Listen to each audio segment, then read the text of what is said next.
Pickman's Model by H.P. Lovecraft.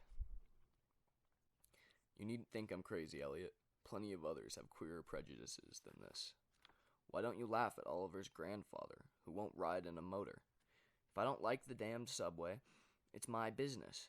And we got here more quickly anyhow in the taxi.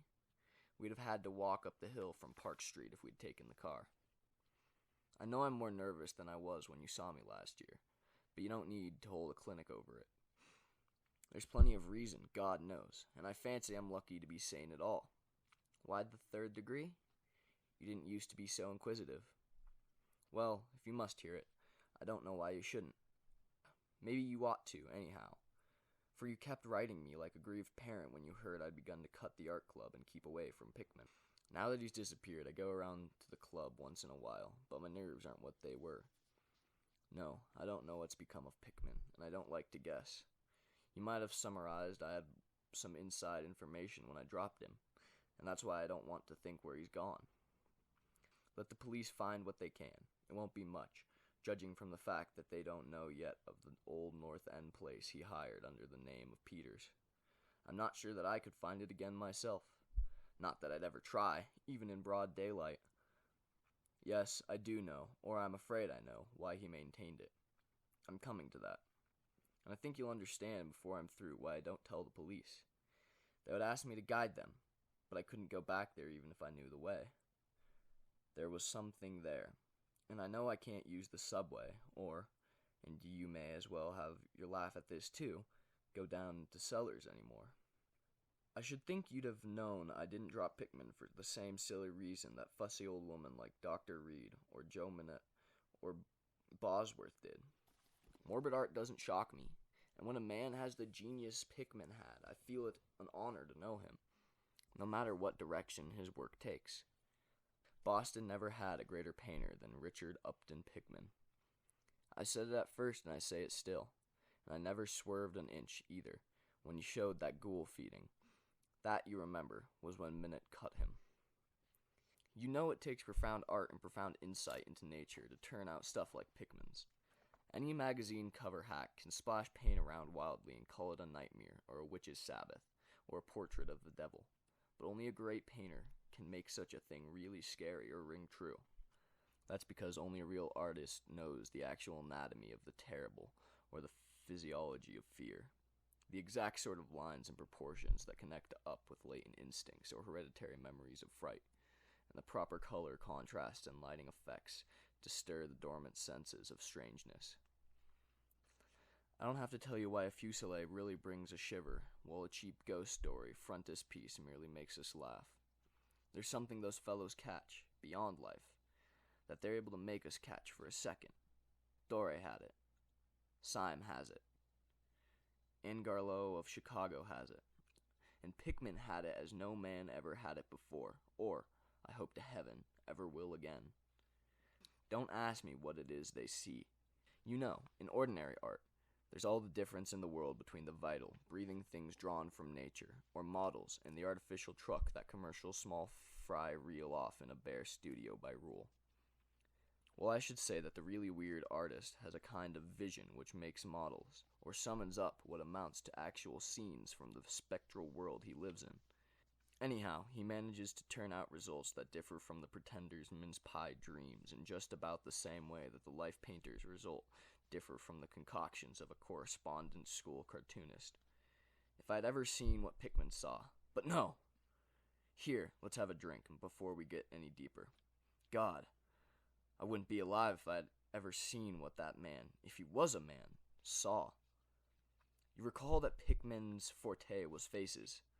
I don't believe anybody since Goya could put so much of sheer hell into a set of features or a twist of expression. And before Goya, you have had to go back to the medieval chaps who did the gargoyles and chimeras on Notre Dame and Mount St. Michael.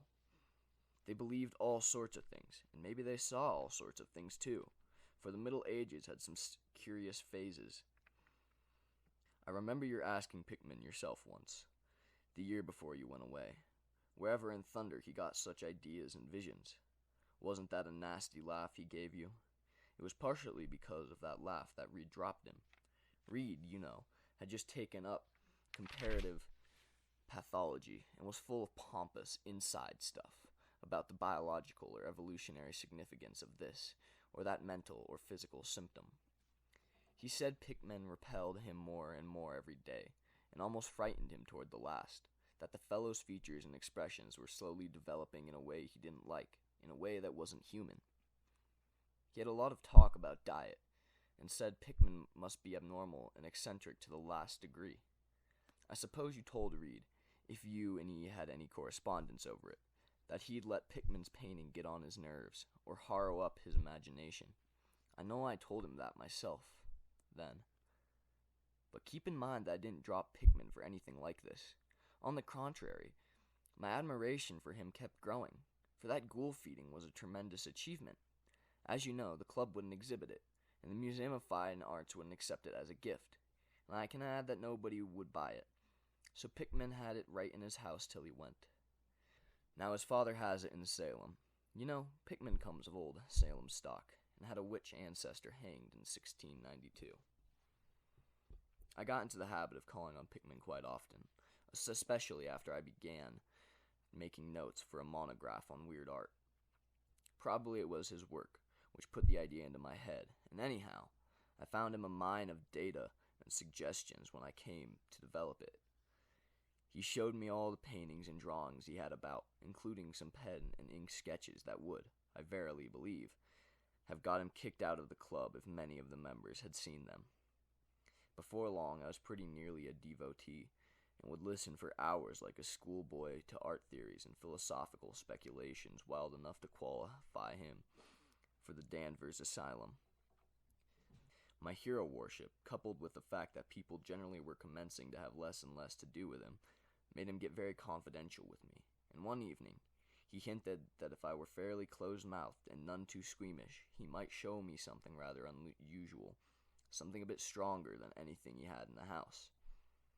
You know, he said, there are things that won't do it for Newberry Street, things that are out of place here, and that can't be conceived here anyhow.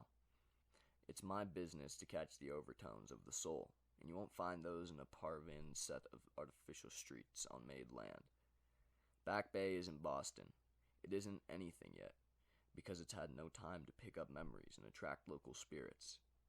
If there are any ghosts here, they're the tame ghosts of a salt marsh and a shallow cove. I want human ghosts, the ghosts of beings highly organized enough to have looked on hell and known the meaning of what they saw. The place for an artist to live is in the North End. If any aesthete were sincere, he'd put up with the slums for the sake of the massed traditions. God, man, don't you realize that places like that weren't merely made, but actually grew? Generation after generation lived and felt and died there, and in days when people weren't afraid to live and feel and die.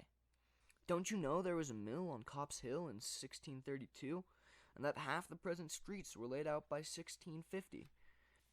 I can show you houses that have stood 2 centuries and a half and more, houses that have witnessed what would make a modern house crumble into powder. What do moderners know of life and the forces behind it? You call the Salem witchcraft a delusion, but I'll wager my 4 times great-grandmother could have told you things. They hanged her on Gallows Hill, with Cotton Mather looking sanctimoniously on. Mather, damn him, was afraid somebody might succeed in kicking free of this accursed cage of monotony. I wish someone had laid a spell on him, or sucked his blood in the night. I can show you a house he lived in, and I can show you another one he was afraid to enter in spite of all his fine bold talk. He knew things they didn't dare put into that stupid Magnolia, or that puerile wonders of the invisible world. Look here. Do you know the whole North End once had a set of tunnels that kept certain people in touch with each other's houses, and the burying ground in the sea? Let them prosecute and persecute above ground. Things went on every day that they couldn't reach, and voices laughed at night that they couldn't place. Why, man, out of 10 surviving houses built before 1700 and not moved since, I'll wager that in 8 I can show you something queer in the cellar. There's hardly a month that you don't read of workmen finding bricked-up arches and wells leading nowhere in this or that old place as it comes down. You could see once near Henchman Street from the elevated last year. There were witches and what their spells summoned, pirates and what they brought in from the sea, smugglers, privateers, and I tell you, people knew how to live and how to enlarge the bounds of life in the old times. This wasn't the only world bold and wise men could know. Pho! And to think of today in contrast, with such pale pink brains that even a club of supposed artists gets shudders and convulsions if a picture goes beyond the feelings of a Beacon Street tea table. The only saving grace of the present is that it's too damn stupid to question the past very closely. What do maps and records and guidebooks really tell of the North End? Bah! At a guess, I'll guarantee to lead you to 30 or 40 alleys and networks of alleys north of Prince Street that aren't suspected by 10 living beings outside of the foreigners that swarm them. And what do those Dagos know of their meaning? No, Thurber, those ancient places are dreaming gorgeously and overflowing with wonder and terror and escapes from the commonplace, and yet there's not a living soul to understand or profit by them. Or rather, there's only one living soul, for I haven't been digging around in the past for nothing. See here, you're interested in this sort of thing. What if I told you that I've got another studio up there, where I can catch the night spirit of antique horror and paint things that I couldn't even think of in Newbury Street? Naturally, I don't tell those cursed old maids at the club, with Reed, damn him, whispering even as it is that I'm sort of a monster bound down the toboggan of reserve evolution. Yes, Thurber, I decided long ago that one must paint terror as well as beauty from life, so I did some exploring in places where I had reason to know terror lives. I've got a place that I don't believe 3 living Nordic men besides myself have ever seen. It isn't so very far from the elevated as distance goes, but it's centuries away as the soul goes. I took it because of the queer old brick well in the cellar, one of the sort I told you about. The shack's almost tumbling down, so that nobody else would live there, and I'd hate to tell you how little I pay for it. The windows are boarded up, but I like that all the better, since I don't want daylight for what I do. I paint in the cellar where the inspiration is thickest, but I have other rooms furnished on the ground floor. A Sicilian owns it, and I've hired it under the name of Peters. Now, if you're game, I'll take you there tonight. I think you'd enjoy the pictures, for as I said, I've let myself go a bit there. It's no vast tour. I sometimes do it on foot, for I don't want to attract attention with a taxi in such a place. We can take the shuttle at the South Station for Battery Street, and after that the walk isn't much. Well, Elliot, there wasn't much for me to do after that harangue, but to keep myself from running instead of walking for the first vacant cab we could sight. We changed to the elevated at the South Station, and at about 12 o'clock had climbed down the steps of Battery Street and struck along the old waterfront past Constitution Wharf.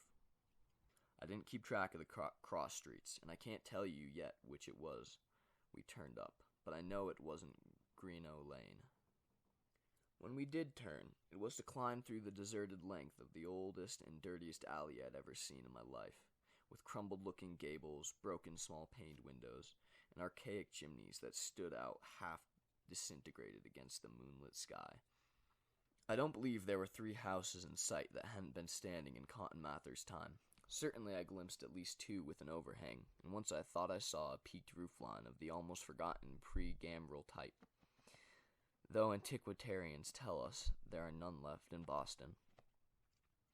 From that alley, which had a dim light, we turned to the left into an equally silent and still narrower alley, with no light at all, and in a minute made what I think was an obtuse angled bend toward the right in the dark. Not long after this, Pickman produced a flashlight and revealed an antediluvian 10-paneled door that looked damnably worm-eaten. Unlocking it, he ushered me into a barren hallway with what was once splendid dark oak paneling. Simple, of course, but thrillingly suggestive of the time of Andorus and Phipes and the witchcraft. Then he took me through a door on the left, lighted an oil lamp, and told me to make myself at home. Now, Elliot, I'm what the man in the street would call fairly hard-boiled, but I'll confess that what I saw on the walls of that room gave me a bad turn. They were his pictures, you know, the ones he couldn't paint or even show in Newbury Street. And he was right when he said he had let himself go. Here, have another drink. I need one anyhow. There's no use in my trying to tell you what they were like, because the awful, the blasphemous horror, and the unbelievable loathsomeness and moral fortiter came from simple touches quite beyond the power of words to classify. There were none of the exotic techniques you see in Sydney Sime, none of those trans-Saturnian landscapes and lunar fungi that Clark Ashton Smith uses to freeze the blood. The backgrounds were mostly old churchyards, deep woods, cliffs by the sea, brick tunnels, ancient paneled rooms, or simple vaults of masonry. Cope's Hill burying ground, which could not be many blocks away from this very house, was a favorite scene. The madness and monstrosity lay in the figures in the foreground, for Pickman's morbid art was prematurely one of demonic portrayal. These figures were seldom completely human, but often approached humanity in varying degree. Most of the bodies, while roughly bipedal, had a forward slumping and vaguely canine cast. The texture of the majority was a kind of unpleasant rubberiness. Ugh, I can see them now. Their occupations, well, don't ask me to be too precise. They were usually feeding. I won't say on what. They were sometimes shown in groups in cemeteries or underground passages, and often appeared to be in battle over their prey, or rather, their treasure trove. And what damnable expressiveness Pickman sometimes gave the sightless faces of this charnel booty. Occasionally the things were shown leaping through open windows at night, or squatting on the chest of sleepers, worrying at their throats. One canvas showed a ring of them, baying about a hanged witch on Gallows Hill, whose dead face held a close kinship to theirs. But don't get the idea that it was all this hideous business of theme and setting which struck me faint. I'm not a 3-year-old kid, and I'd seen much like this before. It was the faces, Elliot, those accursed faces that leered and slavered out of the canvas with the very breath of life. By God, man, I verily believe they were alive. That nauseous wizard had waked the fires of hell in pigment, and his brush had been a nightmare-spawning wand. Give me that decanter, Elliot. There was one thing called the lesson. Heaven pity me that I ever saw it. Listen. Can you fancy a squatting circle of nameless dog-like things in a churchyard, teaching a small child how to feed like themselves? The price of a changeling, I suppose. You know the old myth about how the weird people leave their spawn in cradles in exchange for the human babes they steal. Pickman was showing what happens to those stolen babes, how they grow up, and then I began to see a hideous relationship in the faces of the human and non-human figures. He was, in all his graduations of morbidity, between the frankly non-human and the degradable human, establishing a sardonic linkage in evolution. The dog things were developed from mortals. And no sooner had I wondered what he made of their own young as left with mankind in the form of changelings, than my eye caught a picture embodying that very thought.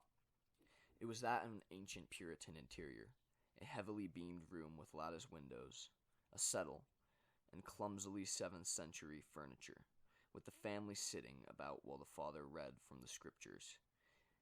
Every face but one showed nobility and reverence, but that one reflected the mockery of the pit.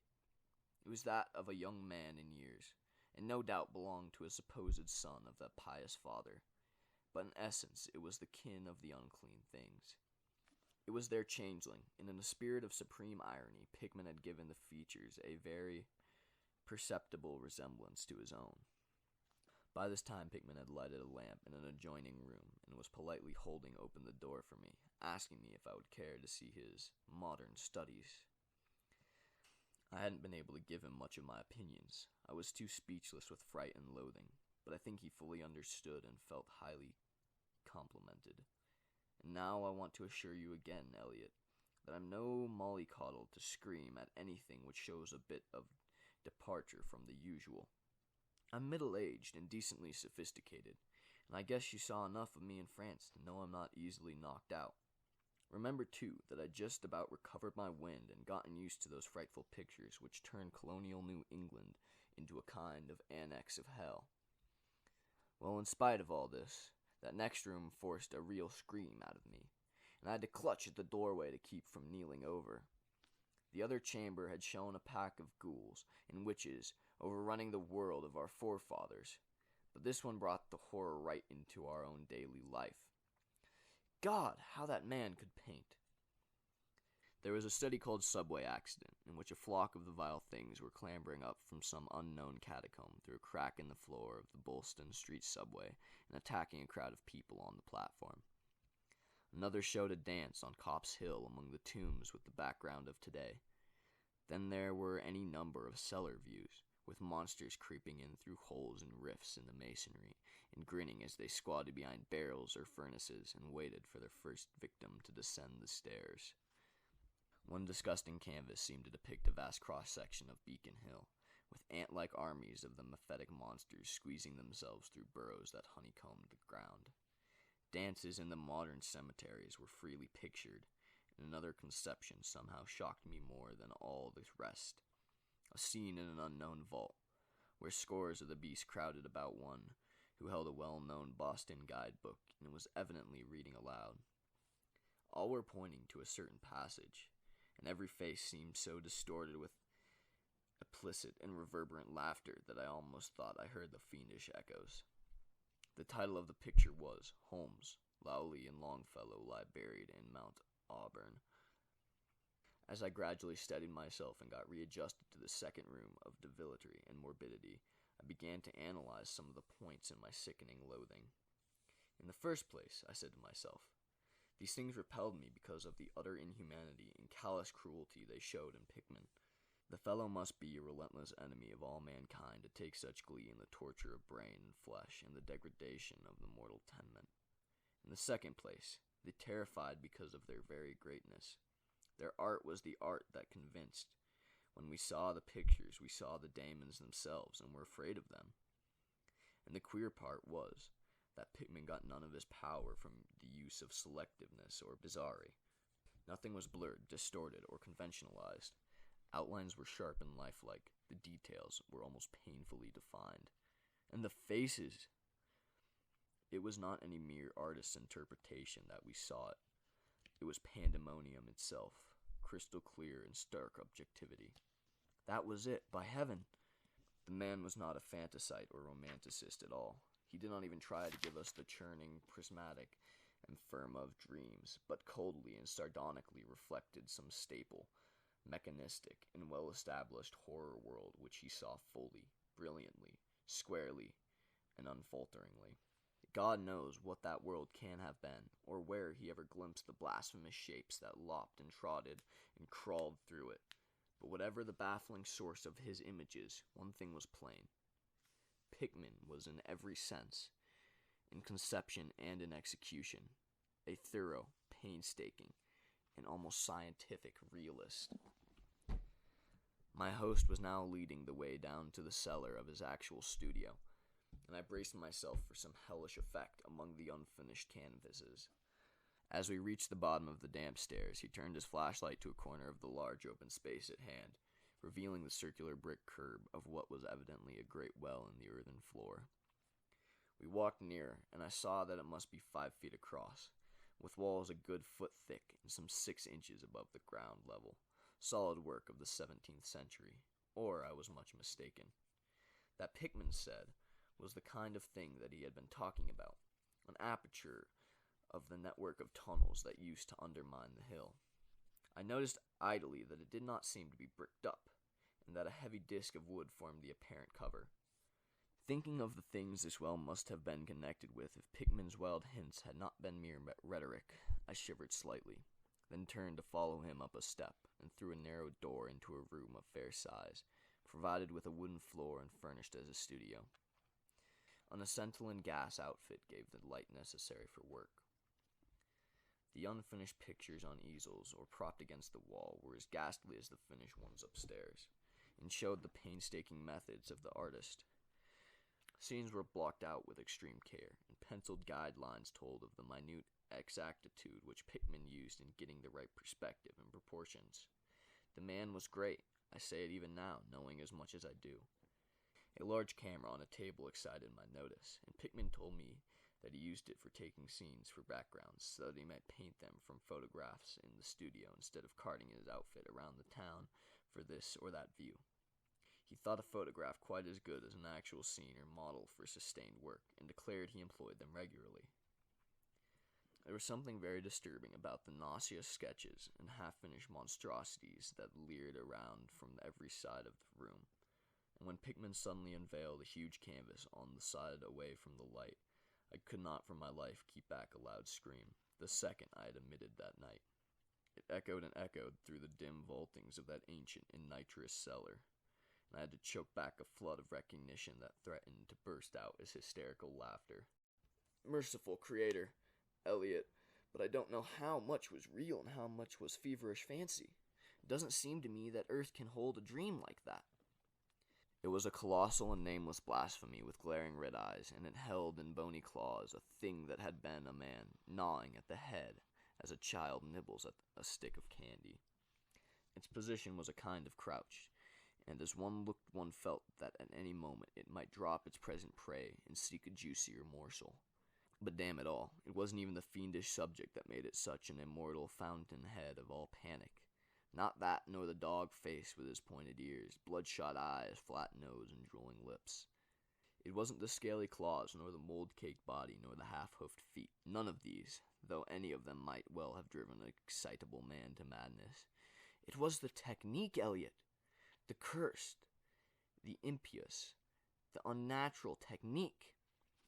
As I am a living being, I never elsewhere saw the actual breath of life so fused into a canvas. The monster was there. It glared and gnawed and gnawed and glared, and I knew that only a suspension of nature's laws could ever let a man paint such a thing like that without a model, without some glimpse of the nether world which no mortal unsold to the fiend has ever had.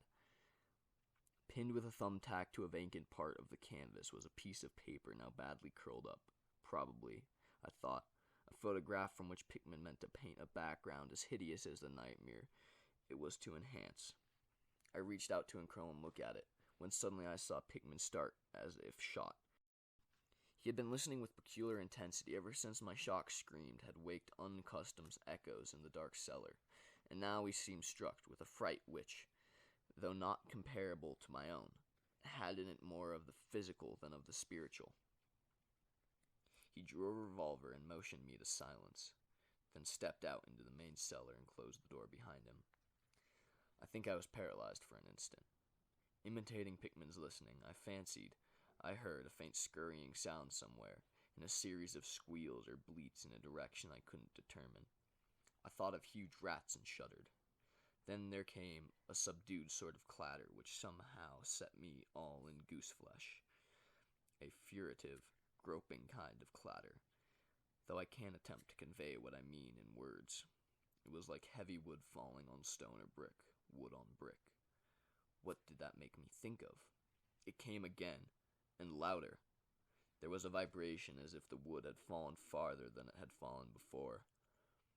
After that followed a sharp, grating noise, a shouted gibberish from Pickman, and the deafening discharge of all 6 chambers of a revolver, fired spectacularly as a lion tamer might fire in the air for effect.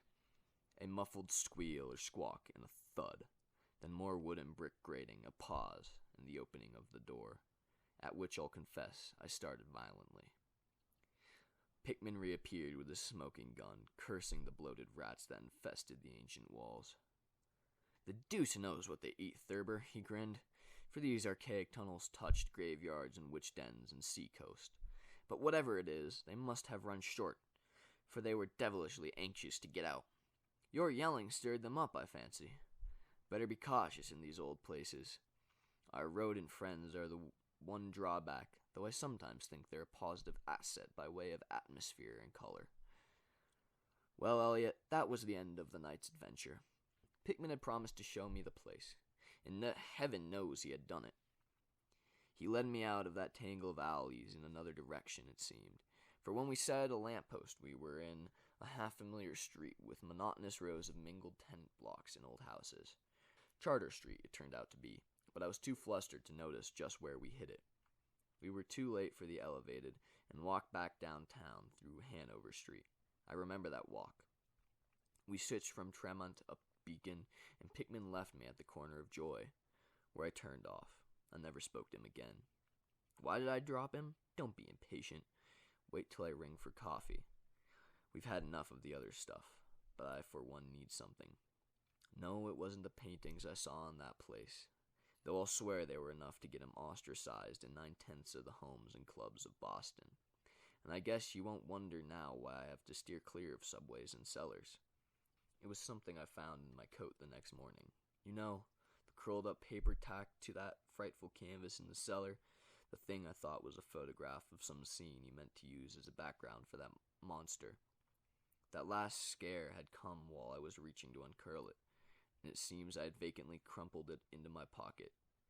But here's the coffee. Take it black, Elliot, if you're wise. Yes, that paper was the reason I dropped Pickman. Richard Upton Pickman, the greatest artist I've ever known, and the foulest being that ever leapt the bounds of life into the pits of myth and madness. Elliot, old Reed was right. He wasn't strictly human. Either he was born in strange shadow, or he'd found a way to unlock the forbidden gate. It's all the same now, for he's gone, back into the fabulous darkness he loved to haunt. Here, let's have the chandelier going. Don't ask me to explain or even conjecture about what I burned. Don't ask me either what lay behind that mole-like scrambling Pickman was so keen to pass off as rats.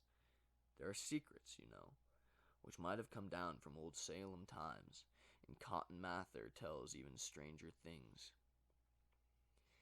You know how damned lifelike Pickman's paintings were, and how we all wondered where it got those faces. Well, that paper wasn't a photograph of any background after all. What it shewed was simply the monstrous being he was painting on that awful canvas. It was the model he was using, and its background was merely the wall of the cellar studio in minute detail. But by God, Elliot, it was a photograph from life.